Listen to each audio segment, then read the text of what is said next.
Please lead us in the pledge tonight. Pledge allegiance to the flag of the United States of America and to the republic for which it stands, one nation, under God, indivisible, with liberty and justice for all. Thank you so very much. At this time, we would like to say welcome to our visitors and visitors in the audience. Are there any elected officials? If you would, please stand at this time. None? So welcome to all of you. Ms. Libby? These are our awards and recognitions.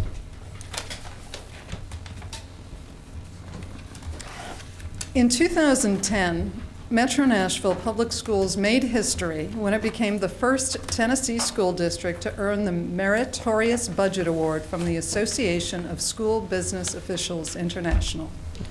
It has now become a tradition for our district to earn this distinction, and tonight we are celebrating our third consecutive Meritorious Budget Award for the 2011-12 budget year. The award recognizes excellence in school system budget presentation and is given to districts nationwide with budgets that use sound fiscal management practices, promote effective use of educational resources, provide clear budget presentations, use up-to-date budget practices, and meet several other exacting criteria. This evening, we offer our congratulations to Chief Financial Officer Chris Henson, Director of Business Services Glenda Gregory, Communications Specialist Noelle Mashburn, and to the Metro Office of Management and Budget for their work on the district's award-winning budget.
Okay, thank you so very much, and we certainly appreciate all the hard work that the Finance Department provides for our school district.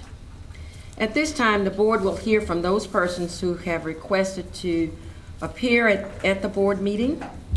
In the interest of time, speakers are requested to limit their remarks to 3 minutes or less. Comments will be timed. And since we only have a few, I'm going to ask if you line up, please, according to the agenda. That's Michael Hasty, Chrissa Barkley, Anna Christine Yarborough, Nicole Miller, and Rob Harrington to help expedite time. And I am going to ask if you would please state your name when you come to the podium. So, Mr. Hasty, I believe you're number one. I'm Dr. Michael Hasty, father of 3 current MNPS students and co-chair-elect of the MNPS Directors Parent Advisory Council. First, thank you for your very thoughtful deliberations on the mini charter school applications, and specifically for rejecting the Great Hearts proposal. Tonight, I will speak on diversity as MNPS navigates our future in the new charter school era. MNPS's vision statement reads, quote, "We embrace and value a diverse student population and community. Different perspectives and backgrounds form the cornerstone of our strong public education system." Great Hearts charter application brought much attention to this diversity challenge. In our 2010-11 MNPS annual report, of the almost 78,000 children, 47% were African American, 16% were Latino, and only 33% were Caucasian. 11% of the students were English language learners, and 69% were economically disadvantaged. MNPS includes one of the state's most diverse student populations. In contrast to our MNPS mission, Great Heart's mission states, quote, "By engaging in an intense and formative dialogue with the great books and ideas of Western culture, by conversing with peers and teachers who also seek the truth, students come to understand more fully what it means to be a human being." Great Heart's curriculum is unapologetically focused on Western culture. A Great Heart's Parents Handbook even declares these principles and values, quote, "underlie our American society," and that, quote, "this exclusion is not intended as a statement on other cultural heritages. However, focusing solely on Western culture excludes the heritage of 2/3 of the students in MNPS. A charter school's mission must align with MNPS's mission, sharing our vision and embracing our diversity so that every student can achieve.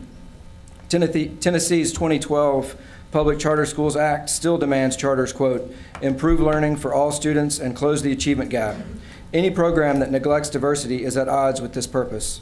For MNPS, our diversity is a strength. Emphasizing the superiority of one heritage at the exclusion of others is not what our collective vision calls us to, and will ultimately deprive the next generation of the richness which we can all offer one another." Because the Great Hearts application did not specify its intended location, we must wonder whether the charter wants to locate in a zone failing or already thriving. The community's concern is that Great Hearts hopes to locate in affluent West Nashville. If true, the charter would deplete currently successful schools of resources and, with no transportation plan, would not ensure diversity. To claim that transportation can be, quote, "worked out," or that motivated parents will drive children across town is dangerously close to the separate but equal myth of segregation. Thank you. Thank you, sir. Good afternoon. My name is Krista Barkley, and I'm a parent of 3 Metro school children. In 2003, St. Louis, Missouri embarked on a unique experiment in public education. A dream team of civic leaders handpicked by the mayor and financed by the leaders of the largest corporations doing business in the city took control of St. Louis public schools. No one in this group of experienced executives had any experience in education. However, their specialty was maneuvering troubled companies through the bankruptcy process, turnaround offers they prefer to be called. They quickly announced the school district was nearly bankrupt and took drastic action, closing 16 schools, outsourcing key departments, and laying off over 1,400 people. The public in St. Louis at first embraced this promise of change because of the fall off in the reputation of their schools. In April 2003, a slate of school board candidates backed by the St. Louis mayor and $443,000 of mostly corporate money took all 4 school board seats that were up for election. At the end of the next year, the school system was in worse shape financially than they predicted. Sound familiar? This was 9 years ago in a urban city not unlike Nashville. The community reacted sharply against the corporate-backed school board when people realized the changes they wanted to make were negative. In a 1977 U.S. Civil Rights Commission report on desegregation in Nashville, there's a public school district student population of 80,165, almost the same as expected for the 2012 school year. However, the racial breakdown of students was 23,372 black, 56,479 white, and 314 others. As you know, today, their students represent more than 120 countries and almost as many languages. The golden age of public education in Nashville was supposed to be the decades of the 50s, 60s, and early 70s. Many a politician lamenting the supposedly sorry state of public schools today will recall when Nashville schools were the best in the nation. They forget, however, or never knew all the children who were never let through the school doors or never made it to graduation. Their nostalgia wraps the past in a golden haze. Public schools in the 1950s and 60s did not attempt to educate everyone through 12th grade. The school system handed children who couldn't graduate a certificate saying they had gone until they were 16 and waved goodbye. Not surprisingly, neither the dropout rate nor the graduation rate then was much of a concern. Only 43% then nationally of white students graduated from high school in 1957 and only 18% of blacks. By 2002, that was up to 89% and 79% respectively. Special education was not a great concern then either. The school district offered some educational opportunities who were blind, deaf, and disabled, but many children with disabilities were kept at home and not allowed in school at all. Pregnancy was another reason to exclude someone from school, and no one could imagine in the 1950s that Davidson County Schools would be the 46th largest school district with 27.7 ELL students. In short, the supposed golden age of public schooling in Nashville was a time when public schools were not for everyone. Thank you. Good evening, members of the board and Dr. Register. My name is Anna Kristen Yarbrough, and I am a proud MNPS parent of a rising second grader and rising kindergartner. The MNPS district houses close to 80,000 children and ranks in the top 50 largest districts in the nation. These children, our children, give us a snapshot of who our leaders will be in the future. They are versatile, unique, diverse. Our children were all born with an innate need to learn, and it is our duty to teach them.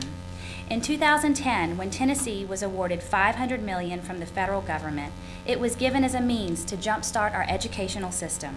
It was a chance to get our city and state on the map again, not for resistant thinking or spinning our wheels in the same train of thought, but for embracing change, seeking innovative methods, and making smart risks for the good of educational excellence. Our district is making progress, but as Robert F. Kennedy Jr. once said, progress is a nice word, but change is its motivator. A diverse school district requires diverse solutions. There is not just one way to approach the challenge of taking our educational system to the top. Just as our children are versatile, unique, and diverse, so are the ways they learn. We cannot expect to effectively teach such a diverse student body within the walls of one type of school. By embracing high-performing charter schools as yet another choice and solution to elevating the achievement and learning curve, we will be showing the nation that Nashville is moving forward in its quest for educational excellence. On June 26, you will have the opportunity to review and vote on the charter application appeal for Great Hearts Academies. This CMO has built a reputation for academic excellence. Collectively, Great Hearts schools in Arizona have an average ACT score of 27.9. In 2011, MNPS students scored an average ACT score of 18.1. 95% of Great Hearts graduates go on to attend a four-year college. Less than one-half of MNPS graduates attend a 2- or 4-year college. Great Hearts plans to open 5 K-12 schools across Nashville within the next 5 years.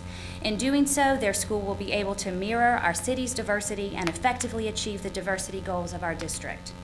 When you vote on this charter school, vote not as an elected official, but vote as a parent or grandparent. Vote as a member of society that wants to give the best opportunities and choices for our children's generation who will become tomorrow's leaders. Hold yourself accountable for the direction that our city's educational future can take. By voting for Great Hearts, you will be sending a clear message to the nation that you are setting the bar high, you are embracing change, and you are moving Nashville forward. Thank you. Thank you.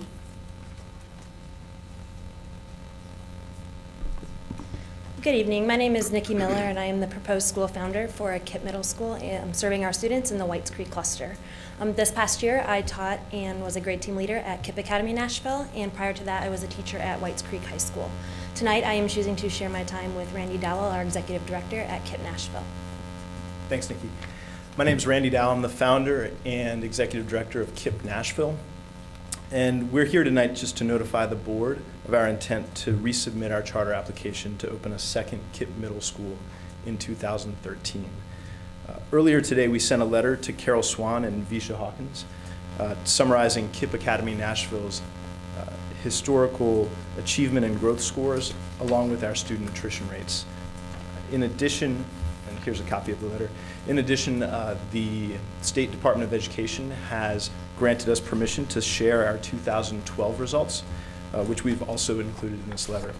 If you'd like a copy of this letter, I have a few here, or you can receive a copy from, you have one, okay, great. Or feel free to email me if you'd like one. So we just respectfully submit this letter along with our intent to resubmit our application for your consideration at the June 26th board meeting. Thank you.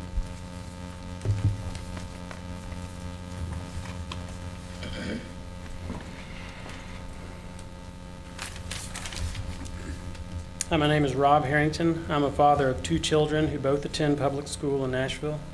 My comments concern the recent denial of the Great Hearts Academy's charter application and its pending appeal.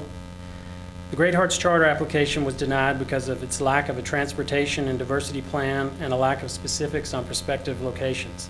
There's been a great deal of polarizing rhetoric and misinformation throughout this process. Great Hearts has made it clear that they want to open 5 schools all across Nashville, not just in West Nashville, as has been incorrectly stated several times. Their plan is to open 5 schools in 5 different areas of the city so that all Nashville families will have practical access to a Great Hearts school if they wish to attend. This is exactly what they've done in Phoenix, and they would use that same model of locational diversity here. Moreover, Great Hearts will have no academic eligibility requirements, and anyone can apply. First come, first served. Their only requirement for admission is a willingness to engage in a demanding classical liberal arts education, period. Great Hearts Academies in Phoenix graduated 140 seniors this year. 10 of them are National Merit finalists. By way of comparison, Nashville's public schools produced 5 National Merit finalists this year out of several thousand graduates, and all 5 of them came from 2 academic magnets, both of which have academic eligibility requirements for admission. Those results should be eye-opening to all of us. Great Hearts has proven that it will take children regardless of income, ethnicity, religion, or academic achievement background and produce students that rank at the top nationally, 95% of whom go on to attend 4-year colleges. Nashville is a great city, but for great cities to thrive over time, they must have a strong primary and secondary public education system. A public school system without a diverse portfolio of educational options for all children, from at-risk to high achievers, is unfair primarily to our children, but ultimately to our city's future as well. I humbly ask that when considering Great Hearts' appeal, you consider it first and foremost through the lens of promoting student achievement. I believe if you do, it is clear that Great Hearts would be a great asset to Nashville's public school system. Great Hearts has nearly 3,000 people on its Nashville interest list, and I believe I speak for the majority of them when I say that Great Hearts Academy is a choice that we want for Nashville and for our children. Let's dare to be great in Nashville, and let's put our students first. Thank you. Thank you. At this time, we will go into our governance issues. Mr. North? Consent agenda. The consent agenda.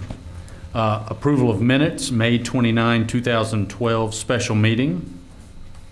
B, recommended award of contract for asbestos abatement services, Levy Industrial Contractors, MBOE 12-4. C, change order number 5 for Cane Ridge Elementary School, new building construction, Bomar Construction Company Incorporated, M-475. D, recommended approval of lease for East End Preparatory Charter School's use of the Dalewood building. E, recommended approval of lease for Lead Academy Charter School's use of the Brookmead building. F, awarding of bids and contracts. 1, Boys Preparatory Nashville. 2, Tribal Education Incorporated.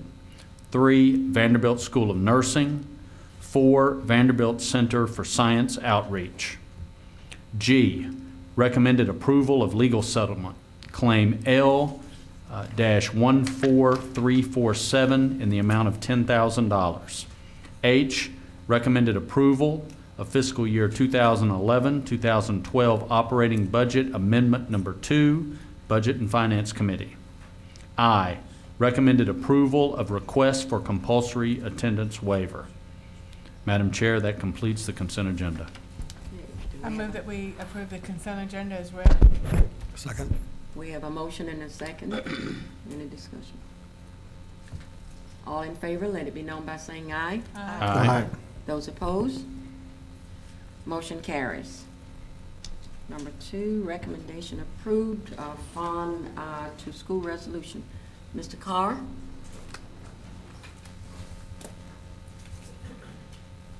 Chairman Porter and Board of Education, you have a resolution before you requesting support for Farm to School. I think you're aware that we have been working to improve our school meal programs with fresh fruits and vegetables, and have received a couple of grants through Alignment Nashville's School Nutrition Committee to add salad bars in now 20 schools. This resolution will help us seek some additional grants under the Farm to School promotion for using locally grown produce in our schools. And it's basically a gesture of support from the board that will help us as we apply for some additional grants. I won't read it unless you want me to. Not tonight. Thank you. Any questions for Mr. Carr? Anyone? Move approval, is that up for? Yes, Move approval. we do need a motion. We have a motion and a second.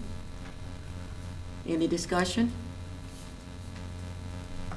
Okay, no discussion. All in favor, let it be known by saying aye.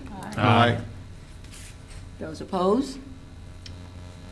Motion carries. Thank you so much, Mr. Carr. We appreciate that so very much.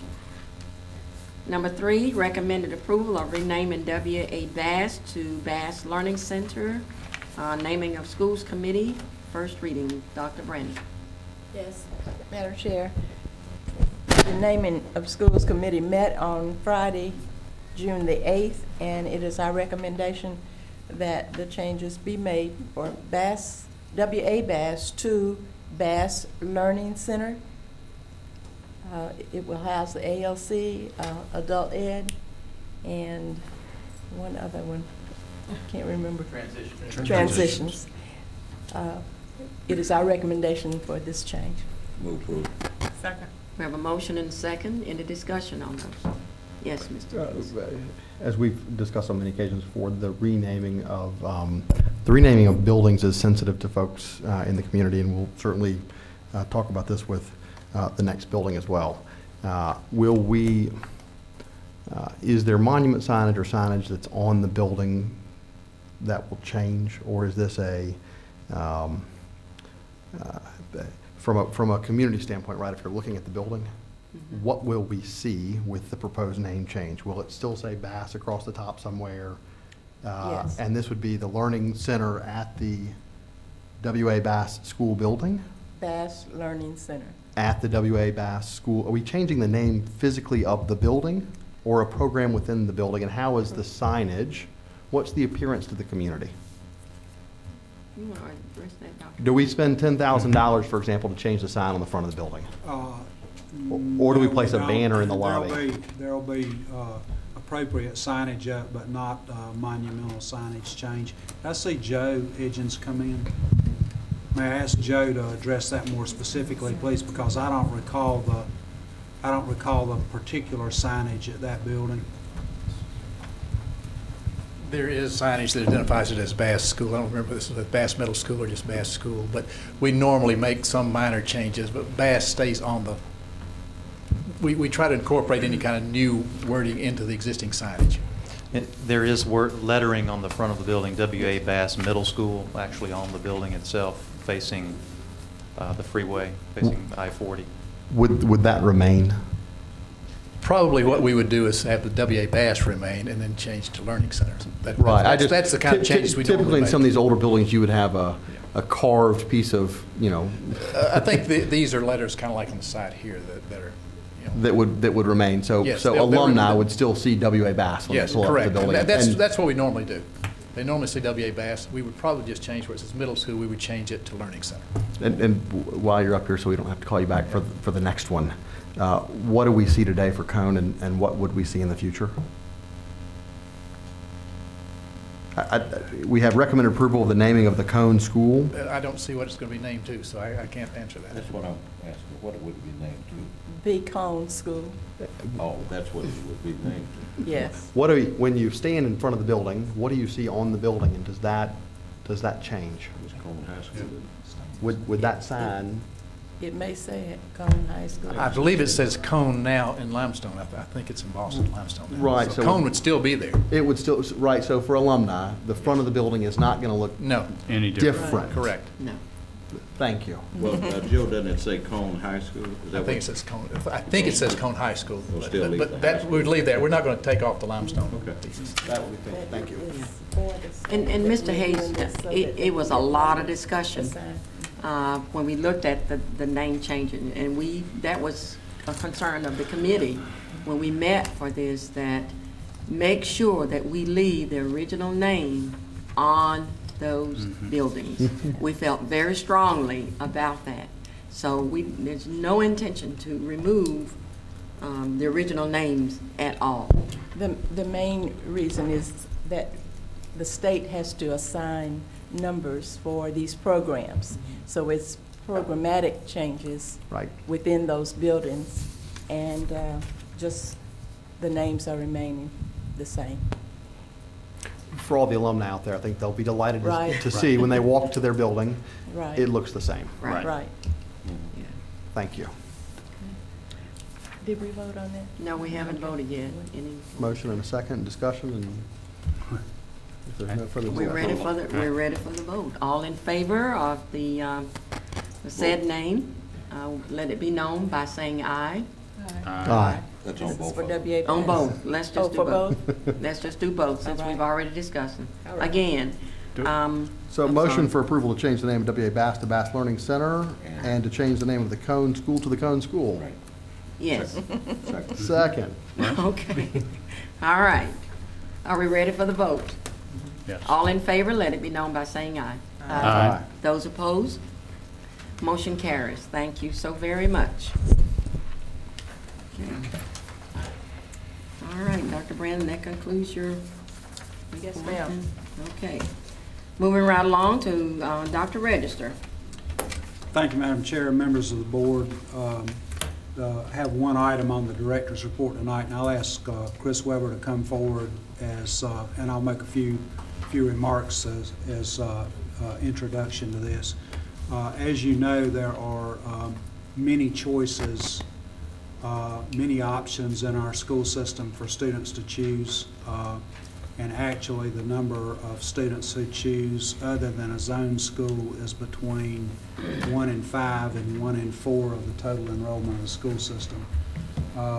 When you have that many choices, magnet schools, optional schools, open enrollment, et cetera, a concern of ours has been the ease with which parents can navigate that system and learn what choices are available, and to be able to make informed choices. And Chris has been working with his staff and with others on streamlining the options process really the better part of this school year.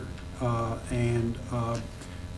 year ago, we couldn't move as far as we'd like to on this because we had a new magnet school grants. We had 6 magnet schools coming on that were later than the process that was in place.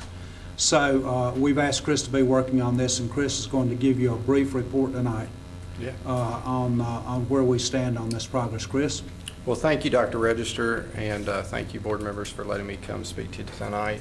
To get started at a real high level, what we're talking about is conceptually changing what's been known as the fall application process, which this past year there were 31 schools, and the placement of students in that is done through a random selection process.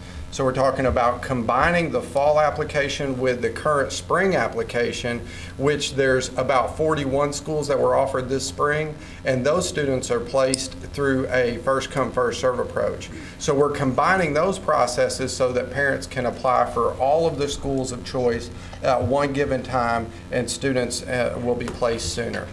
So the key advantages for why we're trying to streamline this and at a real high level combining the fall and spring is to allow parents to select all of their schools of option at one given time. The second thing is that this will provide a more consistent time frame so that it will be a standard time frame across the whole process, and it will also result in students being placed earlier. So parents will know the results sooner, as well as also the school district students will be placed sooner, and which will benefit master scheduling, staffing, and projections and things of that sort. So when we talk about combining these, the key recommendations that we have came up with is that parents will prioritize their school options. So when you apply, you'll have to pick which school you want first, second, or third, and at the time of making the applications, parents will prioritize their school choices. The actual selection process for placing students will be the same as the random selection process that's in place now in the fall. And then third, we are going to allow parents to remain on a wait list for any priority higher than the school for which they get in. So let me just give you an example of how it might work out. If the parent, let's just say, applies for 3 schools, and their priority would be school A, B, and C in that sequence, 1, 2, 3. If that student gets selected for school B and happens to be waitlisted for school A, we will allow that child to remain on the wait list for school A. They'll be placed in school B, and the seat for school C will be given away to another family, so students will be placed quicker throughout the whole process. Implementation, key implementation steps, we're going to have one application. So there's going to be one universal application across the board for all of these processes, and there'll be one consistent time frame across the board for all of them. The initial time frame is going to start very similar to the current window for the fall application period. So that's going to begin at November 1st, and the deadline will be November 30th. But what this November 30th, really the deadline for November 30th, this is going to really be the deadline for you being placed in the random selection process. So we'll have the random selection process on January 12th, similar to how we've done it historically in previous years on that same day. However, the key difference here is that it will begin a rolling period. So if the family misses the November 30th deadline, they can just apply December 1st or December 5th or January or February or whatever point that family applies. There won't be these 2 separated fall and spring periods. The period will just roll through May. Now, that will allow parents to apply for these schools of choice through the May verification period, which is where we mail every student a letter informing them of what school they've been placed in for the upcoming year. Following that, the period would be shut off for Metro school students. However, we will continue to honor new to Metro applications right up until the start of school, which is the same way we do it now. When we're asking parents to prioritize their schools of choice, we're going to allow parents to pick up to 7 schools. So when they prioritize their school options, they can have up to 7. And we came up with this number because when we analyzed the historic schools and the demands, the number 7 pretty much assures us that they will not be preventing them from getting in one of their 7 choices. They're almost assured to get into the one of the 7, and if we started to cut it any lower, there's a chance that they might not get into one of their school choices. And the other step is we propose we will continue to keep the 11th and 12th grade application process as it is now. So right now, 11th and 12th graders can apply. However, they have to submit transcripts for review to assure that they can meet the graduation and that they can actually graduate at the school they're applying to go to. Now, that was all just a real big high level of the process changes for how we're combining these processes. What you see next, and I could probably do this easier with the mouse, these are really process improvements. So to make all this happen, there's a lot of tools and things that we're going to be implementing and developing over the next year.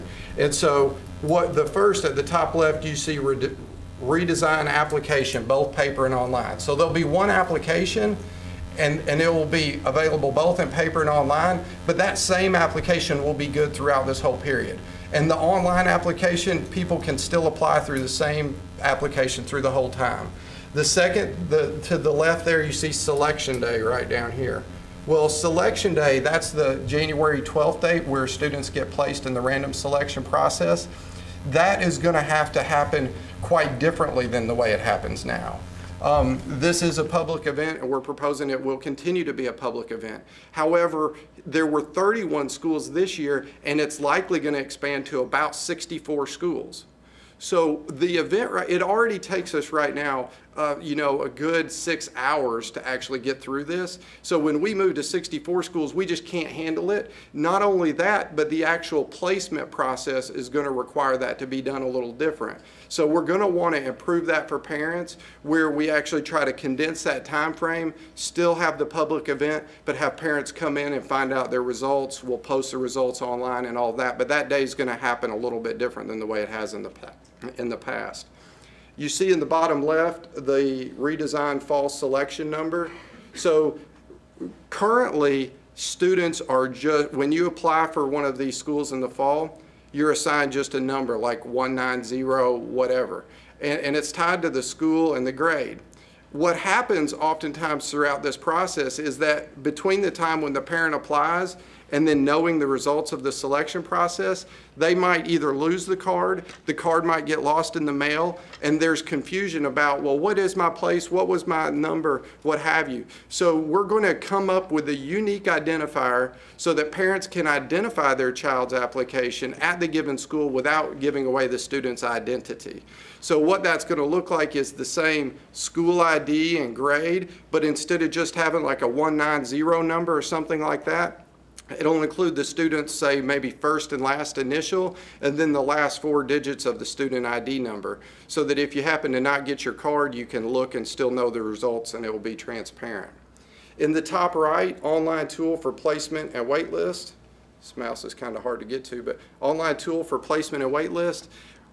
We, about a month ago, released a very rudimentary tool to allow parents to see their wait list. And that was really just a precursor to what we're going to be doing next year. But this is going to allow parents to go on the website. If they apply online or not, they can go online and see what the results are of the selection day. They can monitor their wait list number. So if they start at 15 and they move to 10 and to 9, they can just look at that anytime online, as well as if they get offered a school, they can monitor which school acceptance they got. And we also plan to have this site allow them to return acceptance letters online.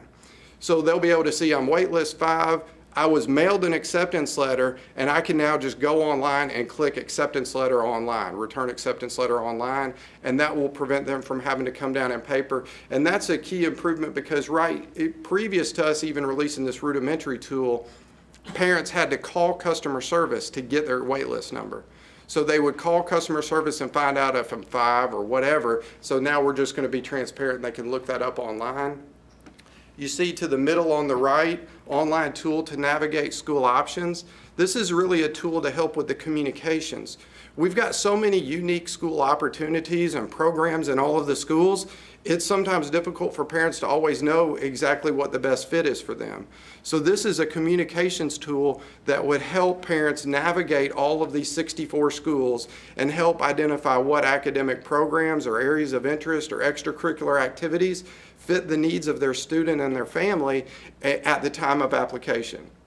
And then lastly, we are going to combine the wait list. So what this combine multiple wait lists, what this means is that some of these schools have geographic priority zones and they have different preferential areas. So a geographic priority wait list or a county-wide wait list. What we're going to do is we're going to maintain the same priorities, but after the placement is done, we're going to combine that into one wait list so that it's transparent for parents to just know I'm wait list number 1 or I'm wait list number 10 instead of realizing I'm 1 on the county or 10 on the GPZ and what all that means. That pretty much summarizes the additional improvements. To give you a little background for how we got to where we are now. This has really been discussed internally through a series of committees that has helped draft and design how we can make this happen. And then on April 19th, we did a presentation to the Parent Advisory Council. And so at that meeting, we very first laid all this out. At that time, we gave parents the opportunity to go online and provide feedback and also answer questions and receive feedback forms at that meeting. Then the following week, April 26th, we had a public meeting in the boardroom for parents to come and talk further about it. And then we had 2 additional small focus groups to help guide this. One of the focus groups was meeting with specific principals, and the second focus group was meeting with parents that were interested in helping to shape the process.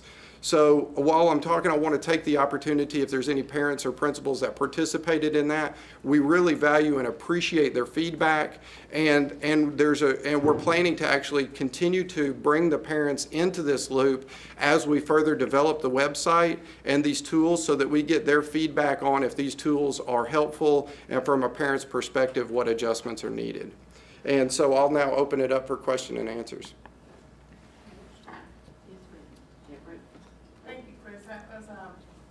I can tell a lot of work has been done on that, and I do have a few questions. I think you may have spoken to some of this. When will this entire process be implemented? Okay, this process will be implemented come fall of 2012 for application for the 13-14 school year, or for the 13-14 school year. So it'll be in place this upcoming fall. Okay, so, and you may have answered this as well. In the past, I know that if you had a student who had 7 requests, they were given a separate ID number for each different school. Is that going to be still in place now, or are you going to streamline it where one student you'll have one number for each student? Well, the number will be the same for each student. However, each school they apply to will be a separate entry. So the prefix will be the school code. So if they're applying for Rose Park, it'll be Rose Park, 5th grade, the priority group GPZ countywide, but then that suffix of numbers will be like their first and last initial. So that suffix will stay the same throughout all of their entries, but there will be a separate entry for each school and grade that they apply to. That's very good. And one last thing, you have a real big emphasis here for online access, and just keeping in the theme of previous meetings. We do have some parents out there that either don't have online access or they don't have the capability of that. What would be the other option for those parents? Well, all of this, the applications and everything will continue to be on paper. Okay. And we realize that these applications will continue to be distributed as they have been in the past to all students in the district. So in the fall of the year, all of the elementary and middle students through the 8th grade, we send home a copy of the application. We provide instructions. There's letters, all of that. They're distributed to the public libraries, community centers. So all of that outreach on paper will continue, and we don't have plans to just totally eliminate that because we see the need. This is really footing the bill for helping to just make it easier for parents that do choose to do it online. And I do appreciate that. And I thought y'all did a great job last year with the pamphlet that you had, and going to the PAC meetings and going to the community meetings, and you came out to a cluster meeting for my cluster, and I do appreciate all that work and effort. Thank you. Thank you. Yes.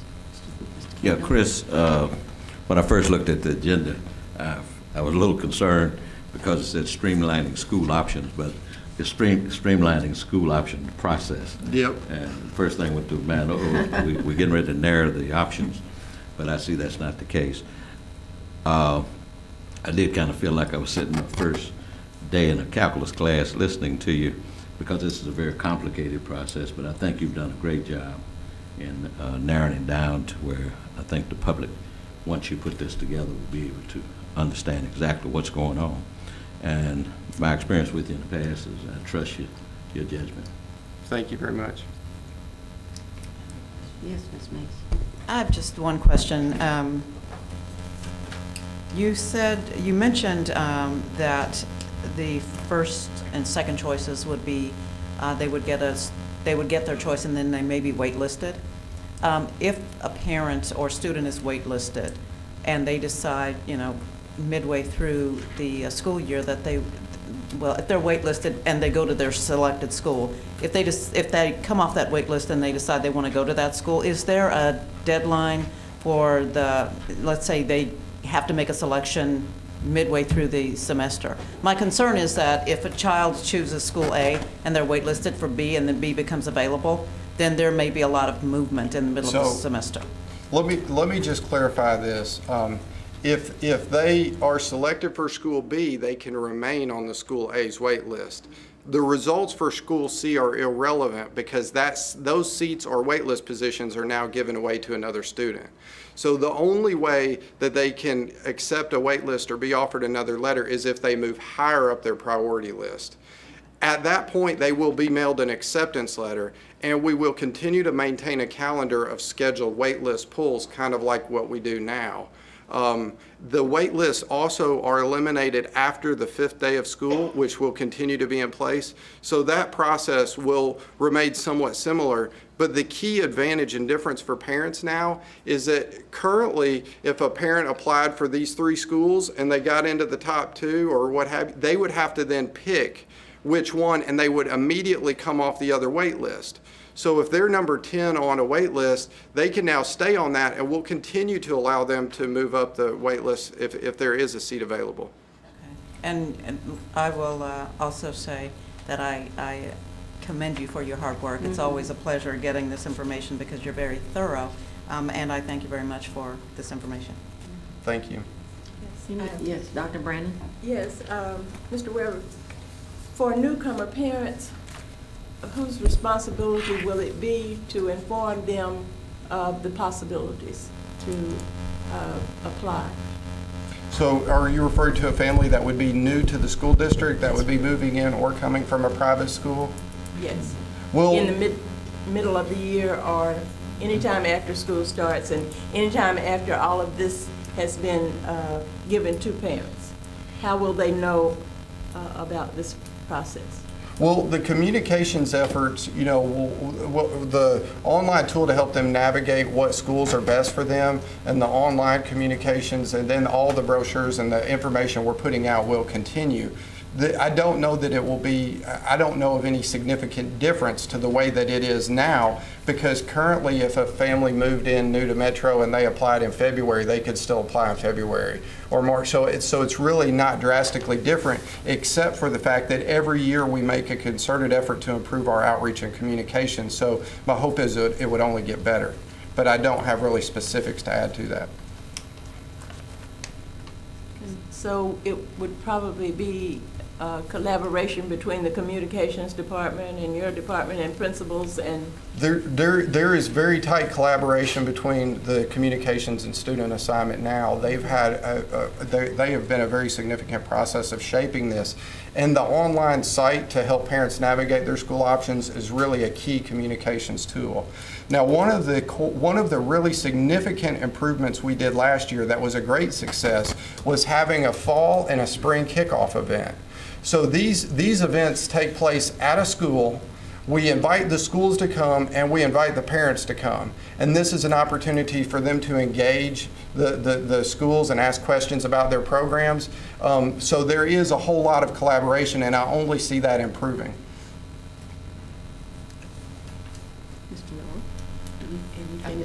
Mr. North? So in this November sign-up time and the selection process in January will include not only magnet schools, charter schools, specialty schools, other choices, also what's historically been called open enrollment, right? So these are zone schools that have room for open enrollment, and those will all be, and parents will be able to prioritize. For example, if Neely's Bend Elementary School is available for open enrollment, it will be one of the schools listed as that can be your priority to sign up, particularly if you don't live in the Neely's Bend Elementary School zone. Is that? Yes. Okay. So long as there is space at Neely's Bend. Right. I mean, as long as it fits if it would have been whatever an open the enrollment, right. we're just going to offer it now in the fall. Exactly. And then if and if it doesn't fill up, it stays available up through May, and you may stay on that wait list up until not through May, up until the start of school. The wait list will be maintained through the start of school like they currently are. The difference here is that right now, if a school doesn't fill up in the fall, I think there was about 8. So there was 6 or 8 schools that didn't fill up in the fall, so they were offered again in the spring. This just streamlines all that because we just keep putting people on wait lists, and if there's room, we keep taking them in all the way through the whole process. So there's no differentiation between does it need to be offered again or not. It's just you can apply at any time for all your schools. Now, one key point of clarification is that this first year is likely not going to include the charter schools in this online process. It is the same time frame that parents apply for charter schools, and that selection process typically happens within a week of charter school selections. However, right now the presentation tonight does not include adding charter schools to this online application. All of this streamlining of it. Are there any other questions for Chris? Okay. Chris, as always, we appreciate your wonderful information that you bring to this board. Very thorough, and it seems like you're ready to go. Thank you. We're very excited, and we appreciate the opportunity. Thank Chris, you. do you know off the top of your head how many students are in choice slots rather than zone schools at this time?